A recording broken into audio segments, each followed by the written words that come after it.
Economy is a social science which takes in many other fields including political science, geography, mathematics, sociology, psychology, law, medicine, engineering, etc. अर्थशास्त्र एक समाजी विज्ञान है जिसमें कई अन्य क्षेत्र भी संलग्न हैं जैसे कि राजनीति विज्ञान, भूगोल, गणित, समाजशास्त्र, मनोविज्ञान, चिकित्सा इत्यादि। तो मैं आपसे यह कह सकता हूँ कि यदि आपको अपने समाज के चारों तरफ माहौल को जानना है तो आप की सहायता अर्थशास्त्र कर सकता है। तो आपको इसका विद्यार्थी बनना चाहिए मेरे हिसाब से। तो नमस्कार दोस्तों, मेरा नाम है मृत्युंजय शुक्ला और मैं आपके सामने आज प्रेज़ेंट कर रहा हूँ subject economics, Indian economics, macro economy. Economics में 3 टाइप होते हैं। आज हम मैक्रो इकोनॉमिक्स पढ़ेंगे। उसका चैप्टर 1 नेशनल इनकम जो कि बेसिक चैप्टर है। तो चलिए शुरू करते हैं और ये मैं आपको बता दूँ कि ये जैसे इन एग्ज़ाम्स के लिए ये वर्थ इट होगा। यूपीएससी, सीएपीएफ, सीडीएस और PCS exam, state PCS exam के लिए ये वर्थ इट है। और सारे कई एग्ज़ाम में जैसे यूजीसी नेट होता है, उसके लिए मैं आपके लिए डिटेल में कराऊँगा बट ये उतना डिटेल में नहीं है अभी। तो चलिए शुरू करते हैं। Economic organisation the 3 problems. हमारी economic organisation the main 3 problems हैं। जैसे कि नंबर 1 पे व्हाट। अब ये व्हाट का मतलब क्या है कि हमें प्रोडक्शन किस चीज़ का करना है। What commodities are to be produced and in what quantity. किस चीज़ का प्रोडक्शन करना है ताकि वो बिक सके और किस चीज़ का प्रोडक्शन कितनी मात्रा में करना है। यही हमें मतलब यही प्रॉब्लम है कि ये हमें पता चल जाए। वैसे पता है बट और सारे प्रोडक्शन में और सारी चीज़ों में अगर हमें पता चल जाए तो काफ़ी सहायता होगी। How how are the goods to be produced. Goods यानी वस्तुएं कैसे प्रोड्यूस की जाएं। जैसे कि गांधी जी बोल के चले गए थे कि हमें हथकरघा उद्योग को बढ़ावा देना चाहिए। मतलब बहुत ज़्यादा मशीनरीज का उपयोग नहीं करना चाहिए। अदरवाइज हमारे भारत से मनुष्य रिप्लेस होने लगेंगे। वो उन्होंने घर घर उद्योग का ऐसा चलाया था कि अब छोटे छोटे उद्योग हर घर में होने चाहिए बट अब वो नहीं चल रहा है। अब काफ़ी मशीनरीज का युग आ गया है, उसी से चीज़ें प्रोड्यूस होती हैं।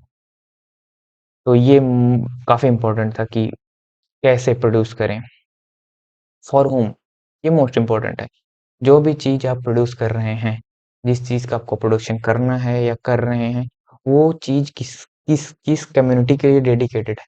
कम्युनिटी इन द सेंस कि कौन से लोग उसको खरीदने कौन मतलब वो ज़रूरत किसकी ज़रूरतें पूरा कर रहे हैं। तो ये सबसे important. For whom are the goods to be produced, who gets to eat the fruit of economic activity.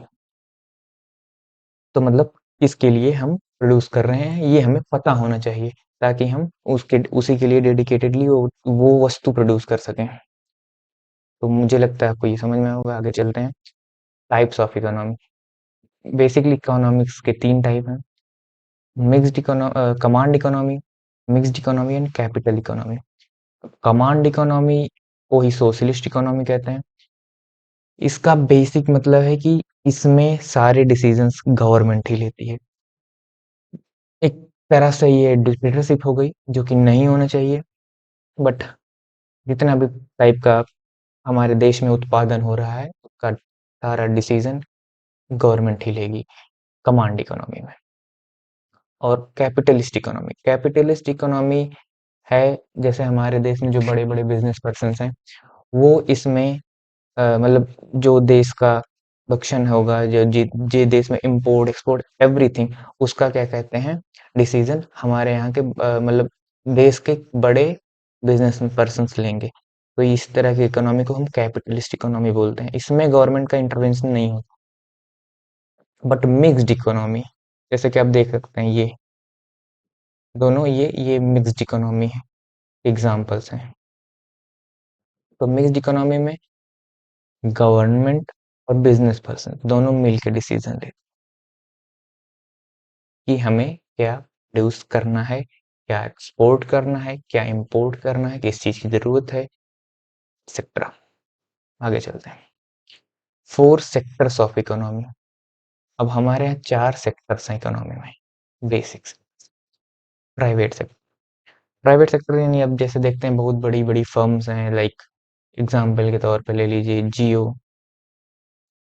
Reliance, Mahindra, कई सारी ये प्राइवेट सेक्टर के अंदर आती है जिसमें लोग जाके अपनी सर्विस प्रोवाइड करते हैं। और गवर्नमेंट सेक्टर भी होता है, सही है, बट वो गवर्नमेंट ओन्ड होता है। जैसे मान के चलिए BSNL, oil India corporation, MTNL,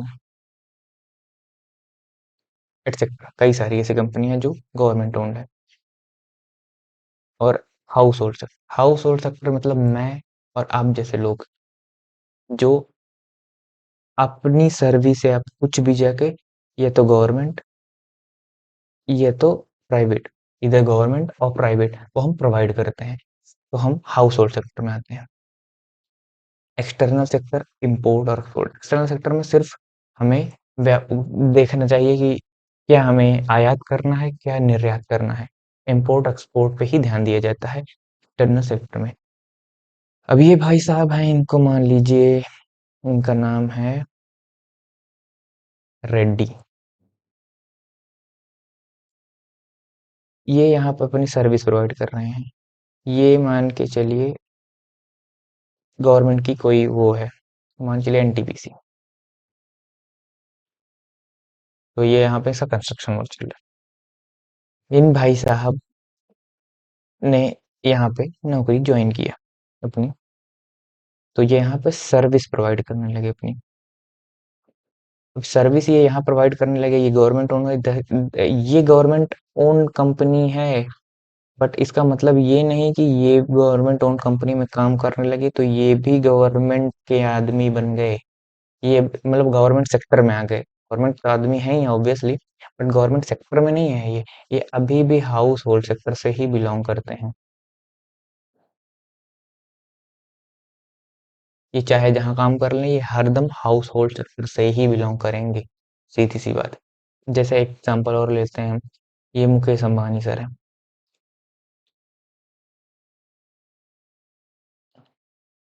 ये इनकी कंपनी है रिलायंस, ये इसको ओन करते हैं। अभी ये कंपनी तो ऑब्वियस सी बात है प्राइवेट सेक्टर में आ रही है, बट क्या ये प्राइवेट सेक्टर में आ रहे हैं या प्राइवेट सेक्टर, ये प्राइवेट कंपनी बिलोंग तो इनको करती है, बट ये हाउस होल्ड को बिलोंग करते हैं।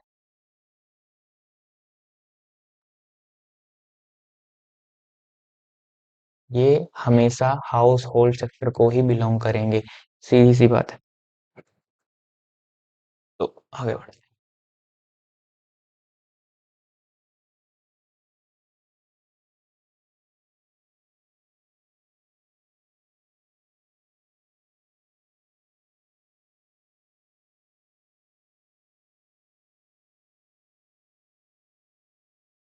अब ये हम 4 टाइप देखेंगे।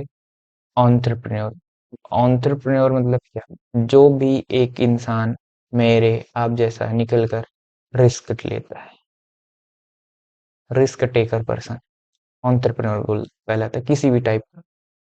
तो उसने रिस्क लिया, अब वो कुछ दिन में एक स्टार्टअप स्टार्ट किया मान लीजिए, फिर कुछ दिन नुकसान चला, फिर उसके बाद उसका प्रॉफिट रन करने लगा अपना, वो प्रॉफिट में है अभी वो। तो अब वो जो प्रॉफिट जनरेट कर रहा है वो प्रॉफिट इसमें गिना जाएगा। इस तरह से देश की इनकम या जीडीपी का पता चलता है, पहले उसका प्रॉफिट। तो जो एंटरप्रेन्योर है जिसने रिस्क लिया, फिर वो पहले नुकसान में गया, फिर उसने प्रॉफिट जनरेट किया, प्रॉफिट जनरेट करने के बाद ये देश की इनकम में भागीदार होगा। दूसरा है capital, capital in the sense कि कैपिटल गुड्स, या ऐसे हम बताएंगे कैपिटल गुड्स के कई सारे एग्जांपल्स होते हैं, जैसे कि ले लीजिए कोई इलेक्ट्रिक प्लांट्स, या जैसे कहीं पे बर्गर बन रहा है या कोई भी चीज बन रही है, तो उसमें जो जो उसका अ, उसको तैयार करने में जिस मशीन्स का यूज होता है वो कैपिटल गुड्स के अंदर आती हैं। उस उससे जो पैसे जनरेट होते हैं उसको इंटरेस्ट बोलते हैं। इससे जो पैसा जनरेट हो रहा है उसको इंटरेस्ट बोलेंगे। नेचुरल रिसोर्स जैसे हमारे देश में कई सारे नेचुरल रिसोर्स हैं, वो कोल हो गया, यूरेनियम हो गया, ऑयल हो गया, किसी भी प्रकार का मिनरल, वो उससे जो पैसे जनरेट होगा वो रेंट बोला जाएगा उसे, रेंट। और लेबर, लेबर आपको पता है, जैसे जैसे आप लोग, हम और आप कहीं पे जाके सर्विस प्रोवाइड करेंगे, कुछ काम करेंगे तो उससे कुछ पैसा जनरेट होगा, वो होगा वेजेस।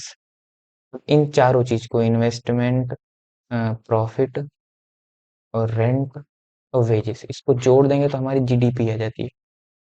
ये एक मेथड है जीडीपी निकालने का वैसे, ये आगे मैं आपको बताऊंगा। ये जैसे बेसिक दिया हुआ था।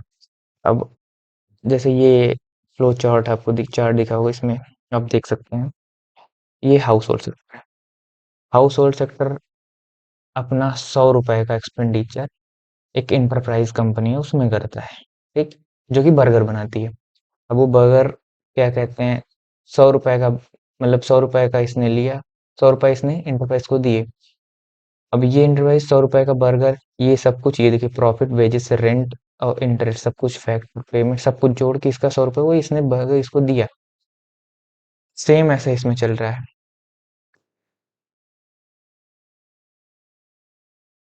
इसने, और यही हाउस होल्ड सेक्टर यहाँ पे फैक्टर सर्विस भी प्रोवाइड करता है। यही हाउस होल्ड सेक्टर यहाँ पे फैक्टर सर्विस भी प्रोवाइड कर रहा है।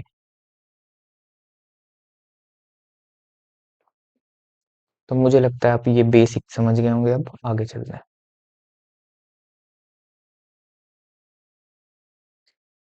टाइप्स ऑफ गुड्स देखेंगे हम। Intermediate goods, intermediate goods, semi-finished goods which are produced by a process but cannot be used as it is and need to go through further production process to be converted into final goods। मतलब intermediate goods है, ये होते हैं जैसे कुछ company में किसी चीज का प्रोडक्शन हो रहा है, तो बीच में जो गुड्स यूज होंगे उसमें जो सेम फिनिश नहीं हो, सेमी फिनिश्ड है, जो कि फाइनल गुड्स बना, फाइनल गुड को बनाने के लिए बीच में कुछ एक्स गुड यूज हो रहा है, तो वो एक्स गुड ही को इंटरमीडिएट गुड्स बोलेंगे, ठीक। और ये किसी अंडर प्रोसेस में दोबारा से नहीं जाता, ये फाइनल गुड। अब फाइनल गुड यही है जो एक्स, मतलब इंटरमीडिएट गुड के बाद जो एक्स्ट्रा चीज निकली बन के, that is your final goods. Do not go any further process, इस इट इज ऑफ टू, मतलब अब ये इसके बाद किसी फर्दर प्रोसेस में इन्वॉल्व नहीं होगी, ये फाइनल गुड है, अब ये यूजेबल है, इसको यूज किया जा सकता है। कंजम्पशन गुड, कंजम्पशन गुड तीन टाइप के होते हैं, durable, non durable, service. Final goods के एग्जांपल है, फाइनल गुड दो टाइप का होता है, consumption good and capital good. पहले कंजम्पशन गुड देखते हैं। Durable, non durable, service. Durable मतलब जो गुड कई दिनों तक बिना रुके थके चल सकते हैं, जैसे कि ड्यूरेबल का एग्जांपल हम ले लेते हैं, कोई भी एसी ले लेते हैं, एसी, फैन या ट्रैक्टर, ये है कंजम्पशन गुड, ये ड्यूरेबल है। अब नॉन ड्यूरेबल जैसे हैं तो ये भी कंजम्पशन गुड ही, लेकिन नॉन ड्यूरेबल मतलब कोई भी टाइप का कॉस्मेटिक ले लेते हैं, कॉस्मेटिक, ये जो है नॉन ड्यूरेबल है, बहुत ज्यादा दिन तक नहीं चलने वाला है, बट कंजम्पशन होगा इसमें। सब्जियां ले लेते हैं, वेजिटेबल्स है कंजम्पशन, बट चलेंगी नहीं, नॉन ड्यूरेबल है। सर्विस, सर्विस मतलब कुछ भी हम जाके सर्विस किसी को सेवा कर रहे हैं कहीं पे, मतलब ऑब्वियसली उसका चार्ज ले रहे हैं बट कर रहे हैं, तो वो सर्विस के अंदर आएगा। कैपिटल गुड्स, कैपिटल गुड्स भी क्या कहते हैं, तीन टाइप होते हैं, physical capital, financial capital and intellectual capital. Physical capital मतलब कि यही जब कोई चीज अंडर प्रोसेस में, मतलब कि कोई चीज का प्रोडक्शन हो रहा है, जैसे हम कंपनी ले लेते हैं टाटा, टाटा कंपनी में जो जिस स्टील या जो भी बेस रॉ मटेरियल लगता है उसकी कार बनाने में, तो यहाँ पे एक्स वाई जेड जो भी मटेरियल लग रहा है वो कैपिटल गुड में आएगा। या मटेरियल से जिस मतलब जो मटेरियल लग रहा है उसको बनाने के लिए, जैसे स्टील लग रही है, स्टील बनाने के लिए जिस जिस गुड्स का यूज हो, जिस जिस गुड का यूज होगा वो कैपिटल गुड कहलाएगी। जैसे कई सारी छोटी मशीनें होती हैं जो बनाती हैं, कोई जैसे ऑटो पार्ट्स हो गए, ऑटो पार्ट्स बनाने के लिए, ऑटो पार्ट्स फाइनल गुड तो नहीं है, तो फाइनल गुड कार है। ऑटो पार्ट बनाने के लिए जिस जिस मशीनरी का यूज होता है वो फिजिकल कैपिटल गुड के अंदर आती है। अब चलिए देखते हैं financial capital. Financial capital money होता है, जो लिक्विड मनी, एकदम प्रॉपर कैश, सीधी सी बात, ज्यादा इसमें कुछ नहीं। अब इंटेलेक्चुअल कैपिटल मतलब ये दिखती नहीं है, कई सारी चीजें होती हैं, जैसे अब मान के चलिए जीआई टैग, और पेटेंट हो गया किसी चीज का, किसी वेबसाइट का पेटेंट आपने अपने आप का करा लिया है, copyright issue, oh sorry issue not copyright.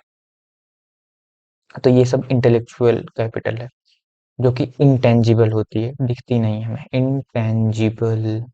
और ये टेंजिबल है, ये भी टेंजिबल है। Capital, physical capital good is tangible, and financial capital is also tangible as well as non tangible, intangible. क्योंकि इसमें कई सारी चीजें होती हैं जो इंटेंजिबल होती हैं, जैसे अब मान के चलिए आजकल यूपीआई आ गया तो वो इंटेंजिबल है, बैंकिंग है, यू इंटेंजिबल है, कैश है, टेंजिबल है। अगर हम इसकी एसेट्स की बात करें, जैसे कि आप सोना खरीद के रख रहे हैं, वो टेंजिबल है कि आप उसे छू सकते हैं। टेंजिबल मतलब छू सकते हैं, इंटेंजिबल मतलब आप उसे छू नहीं सकते। Consumption and capital goods, intermediate and final goods, ये तो मैं समझा दिया हूँ, आगे देख चलते हैं। अब हम आगे बात कर रहे होंगे यहाँ पे जीडीपी की।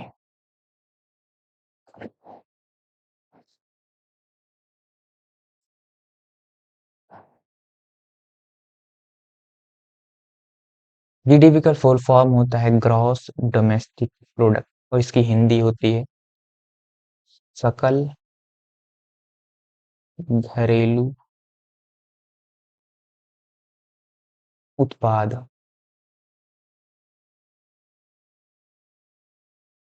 मतलब सकल मतलब होता है पूरी, घरेलू मतलब होता है डोमेस्टिक, मतलब घरेलू की अपनी टेरिटरी में बन रहा है कोई चीज, उत्पाद मतलब आपको पता ही है, किसी चीज के उत्पादन। The total final value of goods and services produced within the domestic territory of country is specified time in a specified time period. Generally, financial year is called GDP. जो टोटल फाइनल वैल्यू होती है किसी good और सर्व, किसी वस्तु एवं सेवा की, जो कि एक देश के अंदर प्रोड्यूस हो रही है, एक देश की अपनी खुद की टेरिटरी है, उसके अंदर प्रोडक्शन हो रहा है इसी एक मतलब टाइम पीरियड में। वो टाइम पीरियड आपका फाइनेंशियल ईयर ले सकते हैं, मतलब 31 मार्च से 1 फेब, सॉरी 31 मार्च से 1 अप्रैल, ये आपका फाइनेंशियल ईयर हो गया।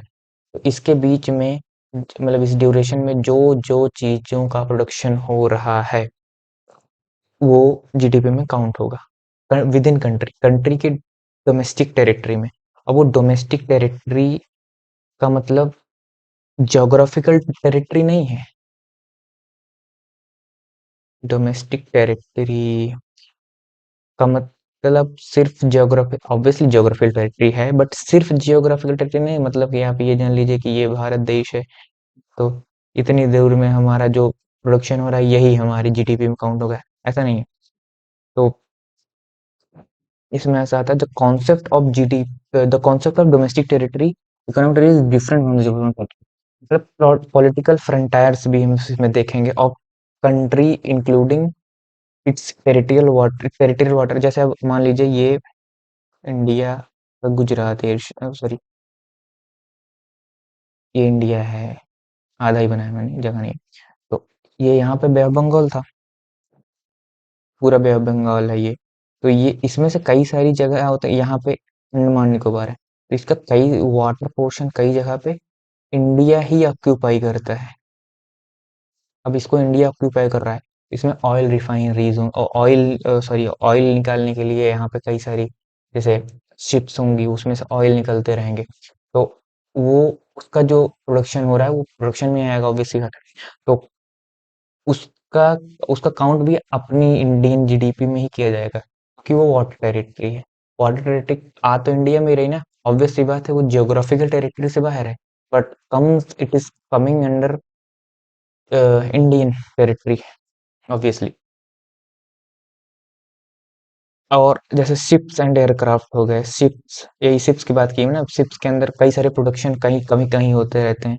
मान लीजिए यही कि शिप ये यहाँ पे है, अब यहाँ पे ओशन है, वो ओशन में शिप लगी हुई है, यहाँ से ऑयल एक्सट्रैक्ट कर रही है, ऑयल एक्सट्रैक्शन का काम चल रहा है। ये बाद में जाके फर्दर देश के अंदर अपने जियोग्राफिकल टेरिटरी के अंदर अपने जाके इसका क्या कहते हैं, इसके बाद ये अंदर जाएगी और इसके रिफाइनिंग का काम चलेगा, वो बात की बात है। बट अभी शिप के अंदर इसको एक्सट्रैक्शन किया जा रहा है इस ऑयल का, तो ये भी जीडीपी में काउंट होगा, समझे? वैसे ही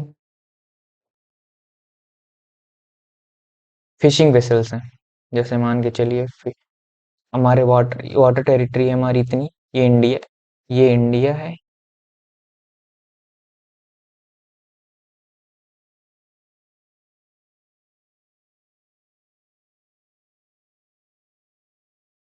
ये इंडिया है, और ये इसकी यहाँ मान लीजिए ये वाटर टेरिटरी है, बे ऑफ बंगाल ये।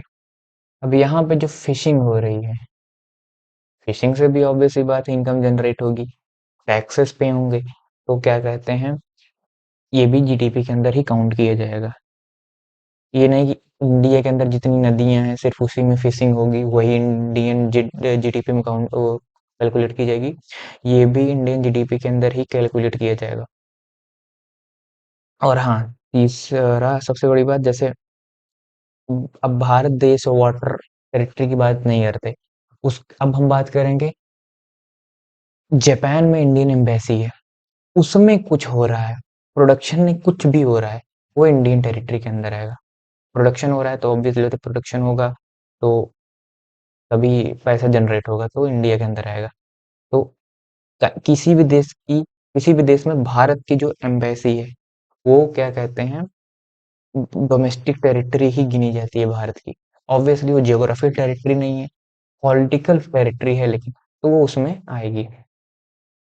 किसी भी देश में भारत की मिलिट्री स्टेबलाइजमेंट है, सॉरी, ऑर्गेनाइजेशन नहीं, मिलिट्री स्टेबलाइज है, अगर जैसे कहीं पे छोटा सा हमने हेडक्वार्टर बना दिया है, मान लीजिए ये इजिप्ट है, यहाँ पे हमारा इंडियन आर्मी का हेडक्वार्टर है, मतलब इस ओपेक कंट्रीज में या इस जगह पे, ओपेक कंट्रीज नहीं है ये, ईरान में हमारा भारतीय सेना का हेडक्वार्टर, तो ये जो है इंडियन टेरिटरी के अंदर ही आएगी। ये भी जियोग्राफिकल टेरिटरी तो नहीं है, बट मतलब पॉलिटिकल टेरिटरी है या इंडियन आर्मी की टेरिटरी है बोल सकते हैं। इसके अंदर जो कुछ भी होगा वो भी जीडीपी में काउंट किया जाएगा, whether it is loss, whether it is income, profit, whatever. तो चलिए दूसरा तरीका देखते हैं, मतलब आगे बढ़ते हैं। तो जीडीपी कैलकुलेट करने के पास तीन तरीके हैं।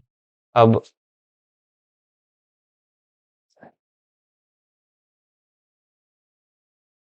प्रोडक्ट और वैल्यू एडेड मेथड, ये पहला मेथड है जीडीपी कैलकुलेट करने का। We calculate aggregate annual value of goods and services produced by all the firm in India. जो कोई वस्तु का उत्पादन हो रहा है, तो जब उत्पादन के दौरान खर्च होता है या मतलब सेवा का, तो उसे हम कैलकुलेट करते हैं इसमें। जैसे कि इसमें एग्जांपल ले लेते हैं, इंडिया में दो ही फर्म है, in India there are only two firm.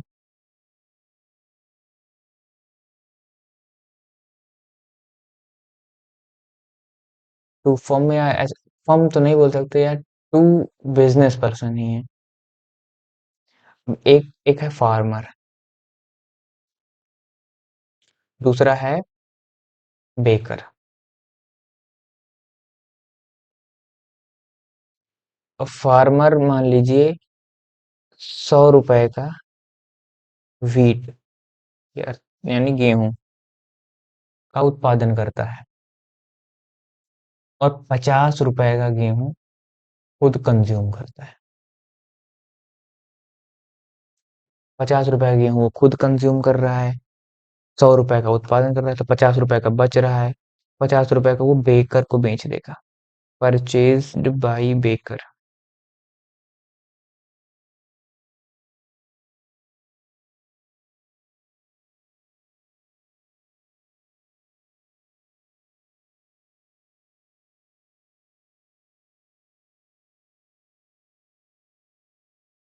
अब इसमें फार्मर को कुछ भी इनपुट नहीं लग रहा है, इसको इसको मतलब इनपुट इन सर्विस में लग रहा है, उसकी लेबर होगा, बट वो खुद के लिए कर रहा है तो उस लेबर कॉस्ट भी कुछ नहीं है।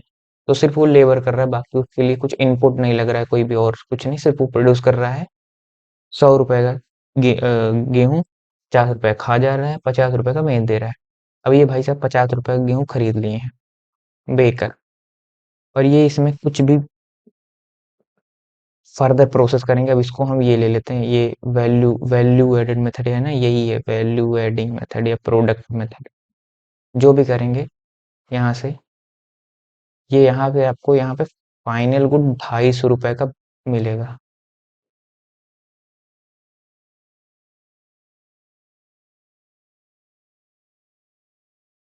सॉरी, 200 रुपए का मान लीजिए, ऐसा 250 भी मान सकते हैं, बट 200 रुपए आपके लिए मैथमेटिक्स करने में इजी रहेगा। 200 रुपए का ये वो ब्रेड जनरेट करते हैं मान लीजिए, बेकार है तो ब्रेड ही जनरेट करेंगे। प्रोड्यूस करते हैं ये 200 रुपए का। अब इसमें बाद बीच में ये फर्मेंटेशन कॉस्ट आ रही है, और बीच में उसको मिलाते हैं और फिर बन शेप देते हैं, मतलब ब्रेड बना रहे हैं, ये 50 रुपए लगा 200 रुपए का। ठीक। अब इनका हम वैल्यू एडिशन निकाल लेते हैं कि इन्होंने वैल्यू एडिशन कितनी, ऑब्वियस सी बात है, दिख रहा है 150 रुपए की क्योंकि 50 रुपए का खरीदा, 150 रुपए का कुछ भी हो, 150 रुपए का एक्स्ट्रा इनका लगा, और बन गया 200 रुपए का इनका ब्रेड। वही 200 रुपए 150 नहीं भी लगा होगा तो बट इनका फायदा में गिन लिया जाएगा, वो प्रॉफिट होगा इनका। तो कैलकुलेटिंग, अब इसमें जीडीपी इसकी कैलकुलेट कैसे की जाएगी, calculating GDP by value add method. जैसे अब value GDP is equal to हो गया value addition by baker, value addition by baker plus value addition by, एक सेकंड में इसको रेस कर देता हूँ।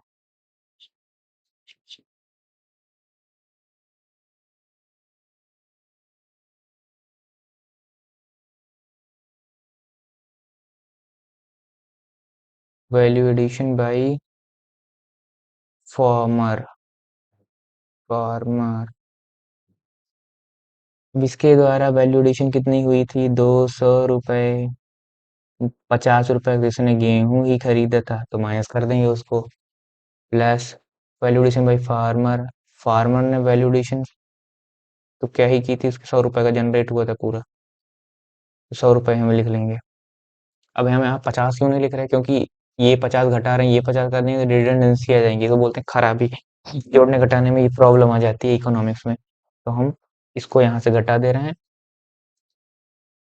आंसर आएगा आपका यहाँ 150 प्लस 100 रुपए, आपकी जीडीपी होगी 250 रुपए की। देखिए 250 रुपए की जीडीपी नहीं होती, बट हम एग्जाम्पल ले रहे हैं, तो ये जीडीपी 250 रुपए की ही हो गई यहाँ पे।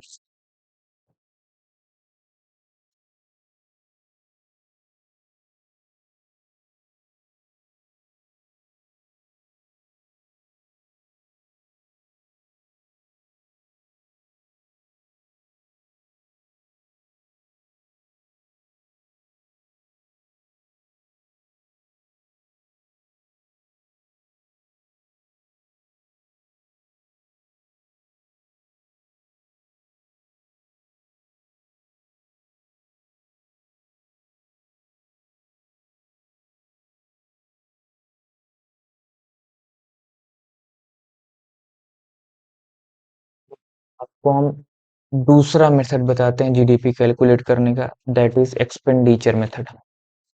एक्सपेंडिचर मेथड मतलब कि खर्चा कितना। अब जैसे आपको किसी की इनकम पता लगानी है, अब इनकम डायरेक्ट तो आप पूछ नहीं सकते, तो तरीका है कि आप उसके खर्चे को देखें, अच्छे से एनालाइज करें कि वो खर्चा कितना कर रहा है, तो आपको उसकी इनकम पता लग सकती है। अब एक्सपेंडिचर मेथड देखें तो भाई this is another way to calculate GDP by looking the expenditure side of all four sector। जैसे कि मैंने आपको थोड़ी पिछली स्लाइड्स में बताया था कि फोर सेक्टर्स हैं कौन से। फोर सेक्टर मतलब वही प्राइवेट सेक्टर,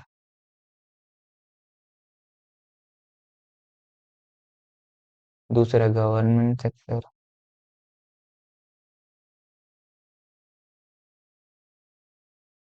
तीसरा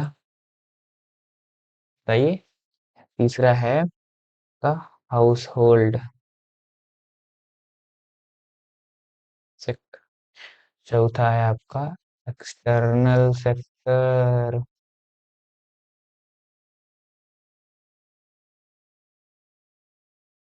इन सेक्टर्स से जो एक्सपेंड किया, एक्सपेंड नहीं एक्सपेंड किया, उससे हमें इनकी इनकम पता चल सकती है। अब भाई प्राइवेट सेक्टर का इंसान होगा कोई, मतलब प्राइवेट सेक्टर का इंसान है, प्राइवेट सेक्टर किस चीज में खर्च करती है पैसा? इन्वेस्टमेंट में, that is investment.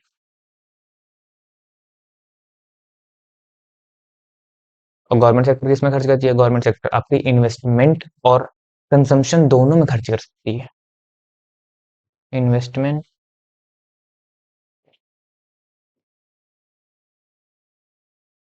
As well as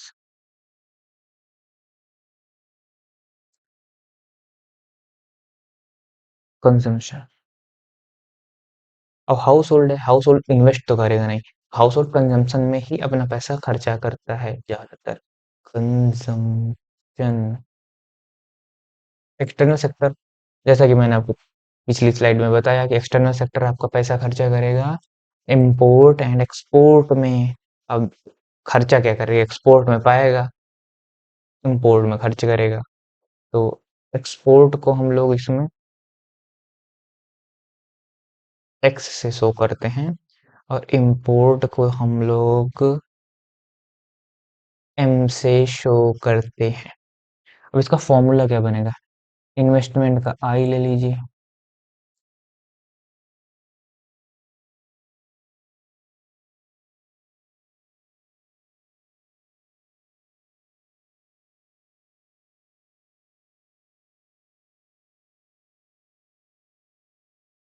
government sector में इन्वेस्टमेंट और ये दोनों दिया है, आप कंफ्यूजन होगा तो जी ले लीजिए, G plus household sector consumption है, कंफ्यूजन नहीं हो रहा है, सी ले लीजिए।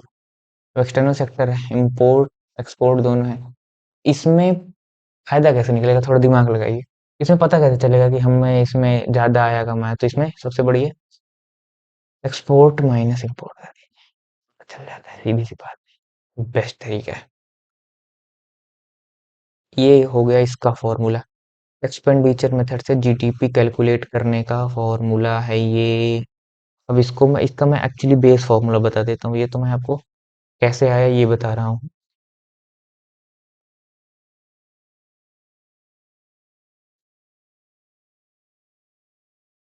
Sigma N I is equal to 1 C I, मतलब इनकम पे जो एक्सपेंड किया, कंजम्पशन के लिए किसने?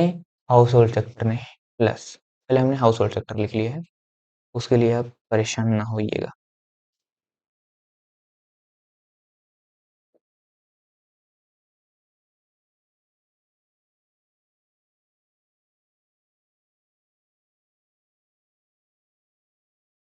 वह इनकम जो इन्वेस्टमेंट के लिए प्राइवेट सेक्टर ने खर्च किया, इसका मतलब ये हो गया, प्लस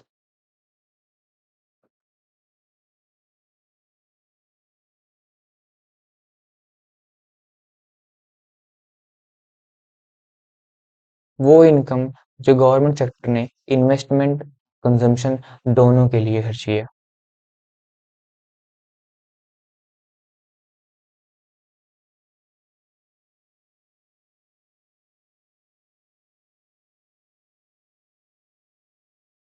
इंटरनल सेक्टर,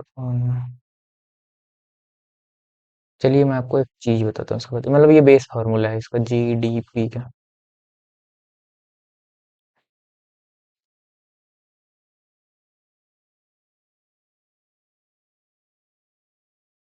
ये एक्स है, इसके आगे हम ऐसे कर सकते हैं, P M plus I M plus G M. अब इसका मतलब आपको यही है, total imports by the country combining the household, private and government sector. मतलब गवर्नमेंट सेक्टर ने कितना इंपोर्ट किया, प्राइवेट सेक्टर ने कितना इंपोर्ट किया, और गवर्नमेंट सेक्टर ने कितना कंज्यूम किया। तो देखो, ये कंजम्पशन, ये हाउस होल्ड सेक्टर का कंजम्पशन नहीं है। हाउस होल्ड सेक्टर इंपोर्ट करके कंजम्पशन नहीं करता, गवर्नमेंट सेक्टर इंपोर्ट करके कंजम्पशन करता है, तो ये गवर्नमेंट सेक्टर का ही कंजम्पशन गिना जाएगा। गवर्नमेंट सेक्टर का कंजम्पशन है ये, गवर्नमेंट सेक्टर का या प्राइवेट सेक्टर का इन्वेस्टमेंट है ये, और ये गवर्नमेंट सेक्टर का इंपोर्ट है। तो इसको हम ऐसा दिखा सकते हैं, इंपोर्ट को एम से। तो इसका एक्चुअली फॉर्मूला ये बनेगा, मैं दोबारा सिग्मा नहीं लिख रहा हूँ, C plus I plus G plus H minus M like that G D P, G D P, it will be your actual formula thereafter derivation।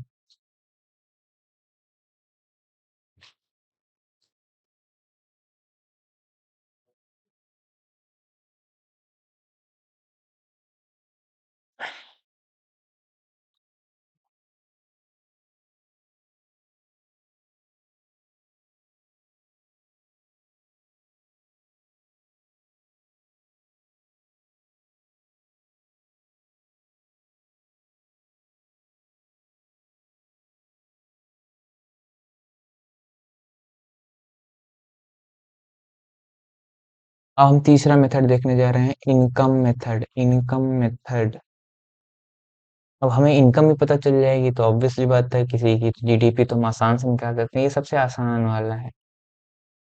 आपको मैंने पिछले स्लाइड में एक्सप्लेन भी किया था अभी।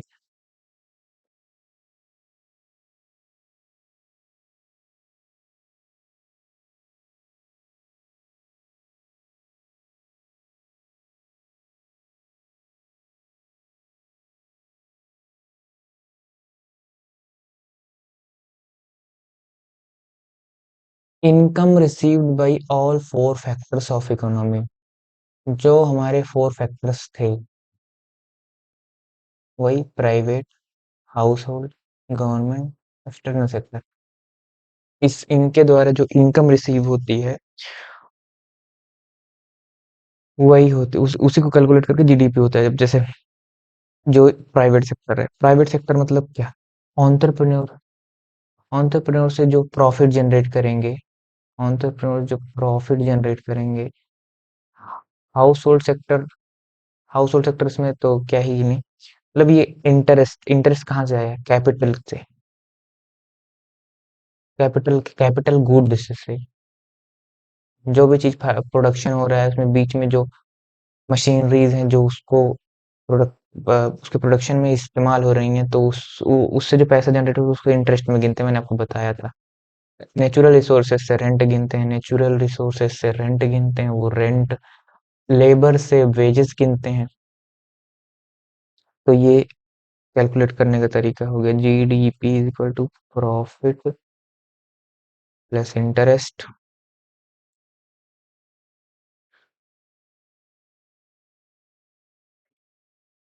Plus rent plus wages.